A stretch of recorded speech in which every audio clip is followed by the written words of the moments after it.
This week on Q Points, we are celebrating the Banjee Boombox Festival. Banjee Boombox is a fiscally sponsored, vibrant QT BIPOC festival dedicated to the celebration, amplification, and cultivation of safe spaces for the diverse voices of women, non-binary individuals, and LGBTQIA+ artists, DJs, and musicians. Their mission is to create an inclusive platform that not only showcases the incredible talent within the community, but also fosters an environment where every unique voice can be heard and appreciated. On this episode, we welcome festival performer Nitty Scott. Q Points podcast family, I don't think you're ready for this one. Please hold on to your devices. Get comfortable in front of your television that you're beaming us onto, because right now in this moment, yes, we are celebrating the event of the year, the Banjee Boombox, going down on August 3rd on top of the Sultan building in Brooklyn, New York. This is a homecoming, not just for me, but one of the illest MCs to ever come out of the game is going to be gracing the stage. I'm talking about none other than Nitty Scott, the MC. Nitty Scott, please welcome to the Q Points podcast and welcome to our family. How are you feeling today?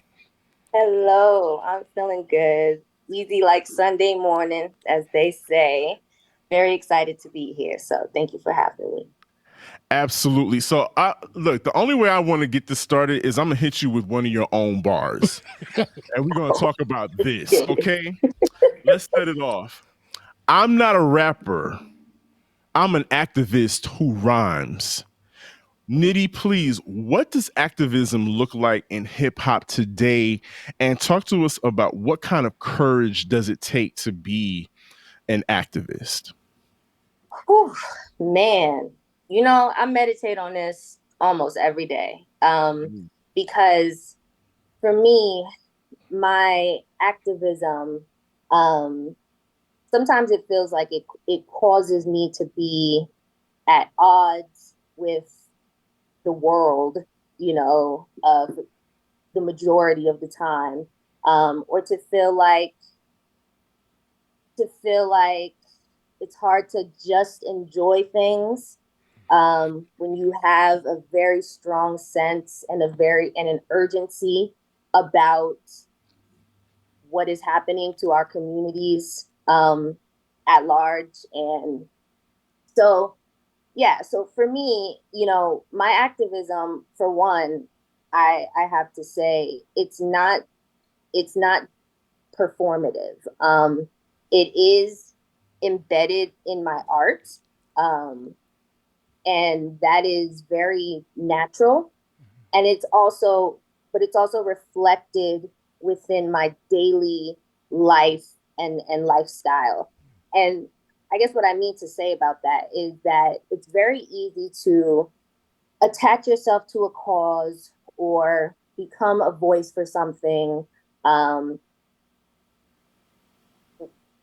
it's not just understanding those things in theory, but applying them in practice. And I witness a lot of that in the game, where there's a lot of throwing your fist up, saying the slogan, doing the thing. And, I've seen people do quotes like, the Black woman is the most disrespected person in America. Meanwhile, there's a Black woman in your life right now being utterly disrespected, et cetera, et cetera. You know what I mean? Yes. So it's about living that out in my daily reality and not just in the art. And yeah.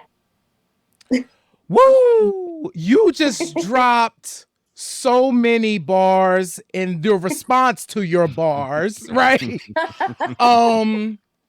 And we see it play out, and it's been true for you in your career. So if you do your research on Nitty Scott, you will see this activism pop up throughout your career, right? So it's not just trend setting in hip hop. as a musical artist, but also taking hip hop into these other places, right? Academic spaces, other spaces, right? And being able to represent there, right? Yes. So Yes. me and Sir Daniel were talking. We were having a really long conversation before, as we were transitioning into our conversation, and we were talking about how different hip hop as a commercial culture is, how different it is in 2024, right? Yeah. And in one of those ways that it's very different is the visibility and money making ability of women in the game, right? It's a different level of what's happening. So Women are lucrative in, corporate, the industry sees us as lucrative. yes. So Nitty, can you reflect, especially as a person who has been living this for, as long as you have, right? Reflect on 2024, where hip hop as a culture is today, in particular, the reflection or the representation of women and femmes in the game. Like, what are some of your thoughts, feelings? So, yeah, so this is a very layered conversation for me. And I think this is a wonderful space to have it, because I think, the ability to hold space for many things being true at once exists here, right? And so we can go there, we can hold space for all that. And usually, you can't, you try to say it in 140 characters, and it just, things become very black and white and whatever. So I say that to say that, as someone who has been like actively in the game since about 2011, I have watched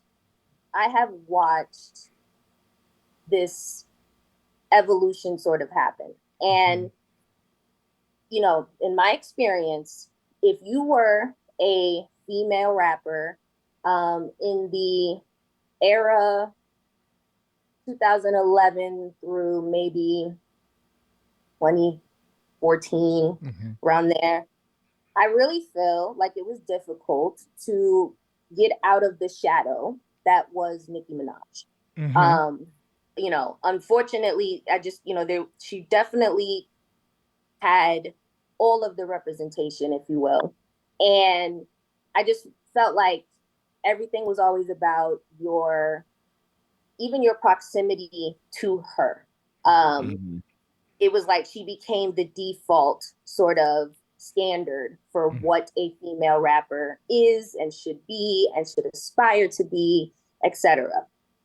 There was even a New York Times article that I was flattered to be a part of, but I remember the quote was like, everything that Nicki Minaj worked so hard to build up, Nitty Scott enters and just tears down.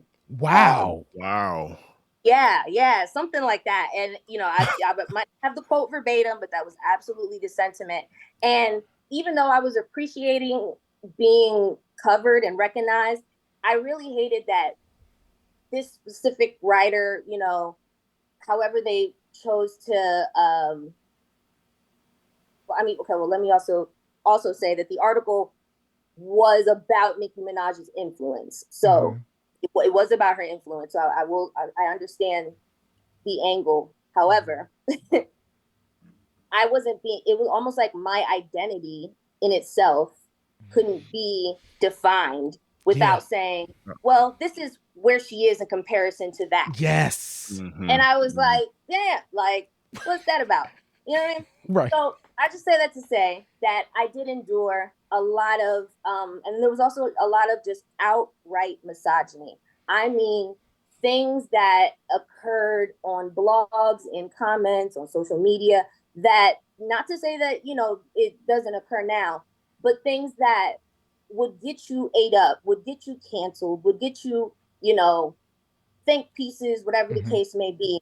I even remember a specific blog, a popular blog, publishing a article once that was like, the headline was, Nitty Scott, do you prefer to listen to her music or look at her pictures? No. And it was just like, they were very serious and they were like, pick one. And everyone was just engaging and, you know, just a lot of insane behavior. And I used to get a lot of rejection, a lot of just like flat out, this is a boys club. Why are you here? We don't want to hear what you have to say. And even a sense of some people not believing that I am as talented as, you know, I present myself to be, or, you know, as they're saying, kind of thing. I mean, I'm not gonna hold you. I think about the ringer that I was put through the minute people started whispering that she can rap. It felt like every radio station, you know, that I went to, it was like, prove it. Go. People questioning my pen, people questioning if I write my own lyrics, people questioning if I'm really as nice as they say I am. And I just say that to say that if you think about some of the leading names in that space right now, there are some that come to mind that I think can and have held their own. But as far as that level of intensity, that level of rigorousness, that level of, I'm going to make you come up here and I'm going to throw on a beat and we're going to expect you to rap your ass off. I don't doesn't see happen that anymore. demanded. I don't see that being demanded. It's not right. Of the women that we're kind of considering the best female rappers. That's okay. I'm just, you know what I'm wild saying? that you So said I have that. to jump a lot of hoops to even like to earn my right to like call myself somebody who does this, right? And I feel like there's a lot of erasure of the women that endured that and that continue to give you quality work despite the fact that we don't have that same visibility. Now, I will say that I, you know, have always been deliberately indie, and you know, so that does speak to, I think, why my journey was always going to be different. Just off. But yeah, but getting back more specifically into what we're talking about. So I think it went from having to fight to even take up space if your name was not Nicki Minaj, to this sort of wave of acceptance and just as a culture, just people being curious, welcoming, you know, and eventually supportive of girls who want to rap. Yes. Like this happened gradually over time, but this was not something that was the case when I first, you know, popped out. So yeah, I think, you know, I wouldn't call it the renaissance that I've heard some people call it, because I do still feel like there's an archetype, there's a lack of representation. I am, you know, I'm a fan of all of it. I'm a fan of all of it. And I think there's space for all of it. But there is a lack of representation when it comes to just different facets of womanhood being represented. And yeah, so it's been kind of difficult for me to like feel like I am genuinely happy to see women getting these opportunities and being as visible as they are. And I think being the more progressive like leaders like musically in the culture right now, you know what I mean? Like I'm here for it. And I even try to not be what is it called, like these men, these dudes have been out here being everything they want to be, from, you know, an ignorant rapper that maybe isn't contributing much or isn't, you know, special in any way, right? So in my thing, it's like I do feel like there's some misogyny in the way that people try to make every single a female rapper appeal to everyone, as opposed like and men, you know, these men are allowed to just occupy whatever space they occupy to, you know, speak to whatever audience that they speak to, and you know, he's this kind of guy and he's this kind of dude, and they can be whatever they are. But with women, it's like you're too this or you're too that, or you know, they're trying to mold you into everything. And I will say that I think Nicki went through that while she was like sort of maintaining that spot, where I didn't think it was right for people to be like, well, why can't you be a little more this, a little more that? Well, why don't you pay attention to the other women artists out here that are maybe giving you that, and you can go get you and support that, right? But instead you're demanding someone to, I don't know, appeal to you or anyone else. So Nitty, like I said, can I I know offer? I've said a mouthful, but I think about this a lot. And so that's just kind of where I'm at with it, where there's been a lot of progress. I'm happy to see the girls out here grinding and eating and taking up space. Yes. But I also don't think that it's the renaissance that everybody makes it sound like it is. But can I throw in another caveat? Let me ask you this. So we just recently discussed this on a recent episode. Little Kim just celebrated, we believe, her 50th birthday. And we were discussing that in and of itself, the ageism aspect. Because Little Kim, for all intents and purposes, is the archetype and the archetype of the goddess MC that a lot of the peers now are imitating in their own respect. The goddess gangsta, I will say, you know, because it's not just it's not just baddie raps. It's also like, and I'm with some niggas who will shoot you. You know what I'm saying? Yes. It's gangsta. Exactly. But now throwing ageism into that, and how, you know, Little Kim was already put through the ringer and disrespected in her own right, even when she was considered young in the industry. But now throw ageism on top of that. And what do you have to say to that as well? Because it's not the same. A woman aging in hip hop is not the same as a man aging in hip hop. Yeah, I mean, I'll say that transcends hip hop. That transcends, you know, our culture and everything. That's like just in general in the greater world. You know, women are seen as, it's like, if you're already objectifying us, then of course you're going to see me as a depreciating asset, right?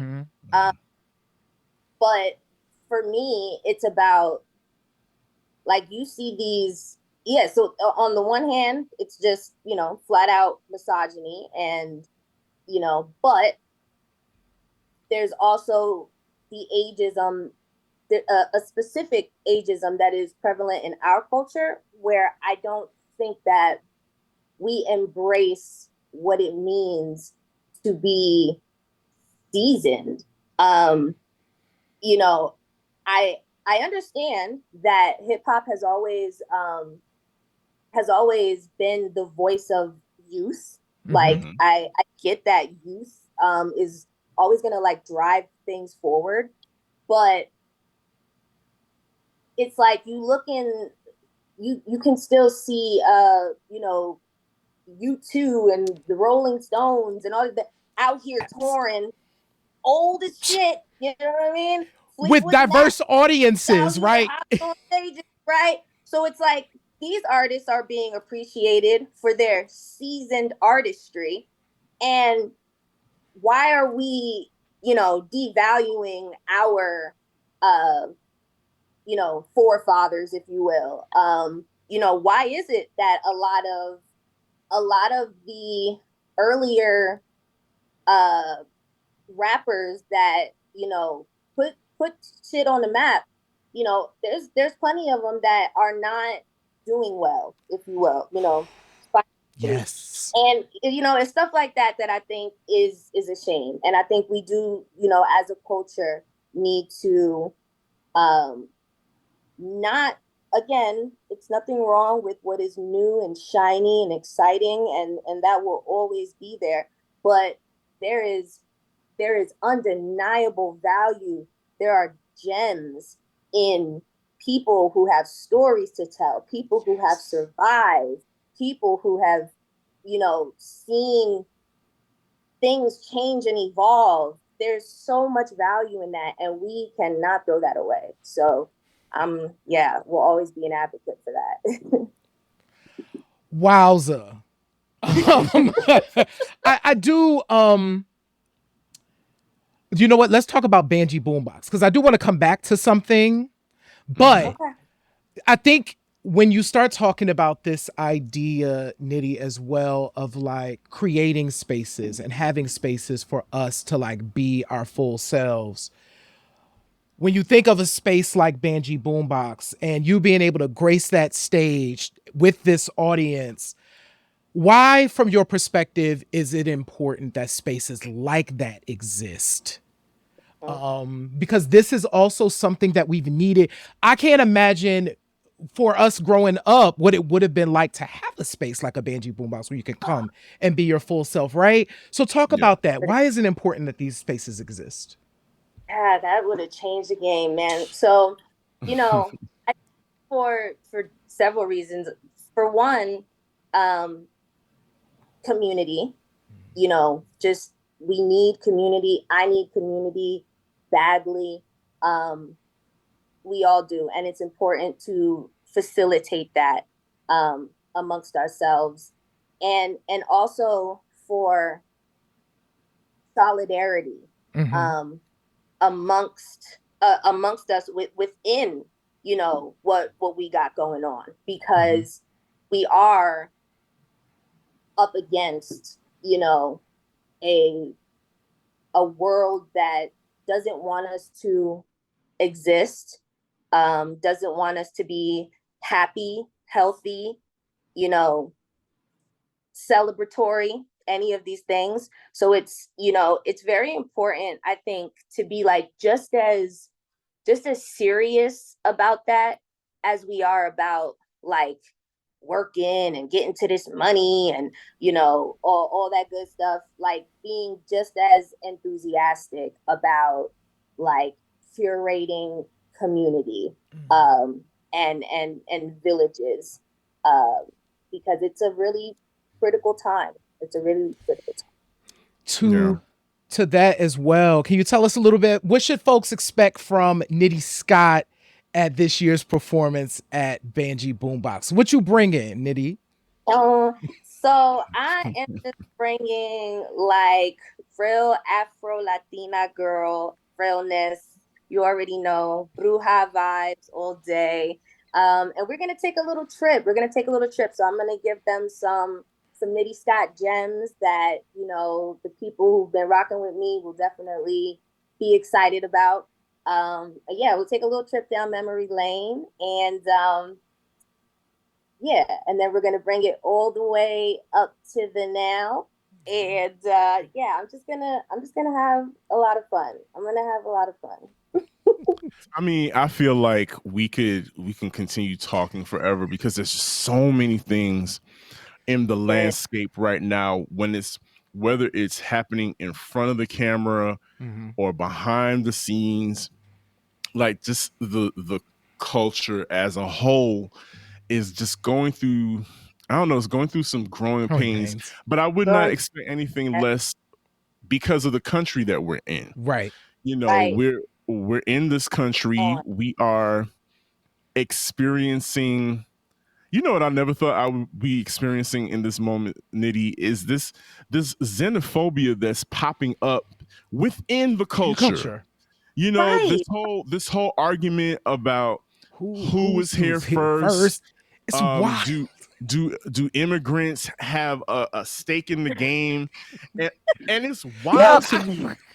Yes, I came to this country at 2 years old, but I have a stake in this culture too. It's wild, like how what are you experiencing in this moment when you feel, when these things keep popping up, these little thorns, and it's always these grifters. It's people that are not really invested and love the culture. It's these grifters that are coming to cause dissension so that they can make a coin.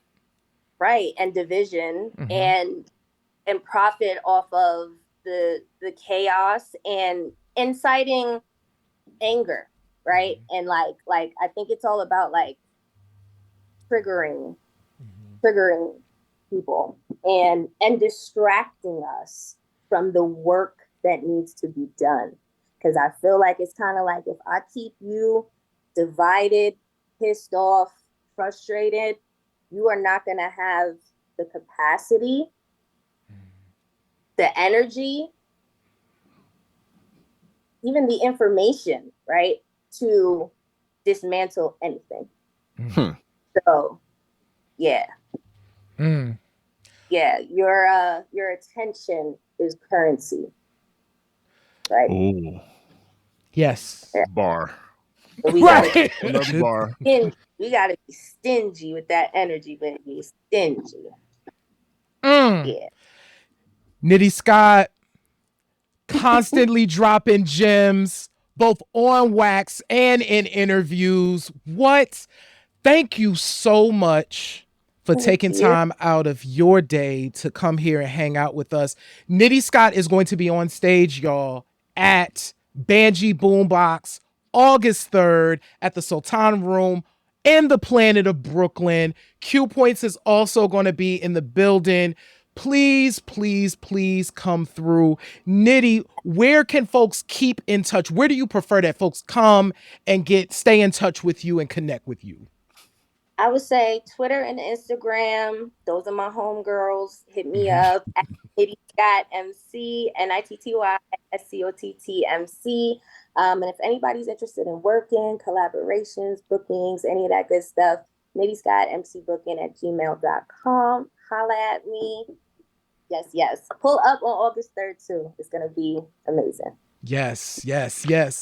There you have it. Q Points podcast family, Nitty Scott, we thank you so much for joining us. Please join us August 3rd, the Sultan Rooftop Building in Brooklyn, August 3rd. Banjee Boombox is about to go down. Again, we thank you, Nitty Scott, DJ Sir Daniel, J Ray. It's Q Points podcast, dropping the needle on Black music history. Peace, y'all.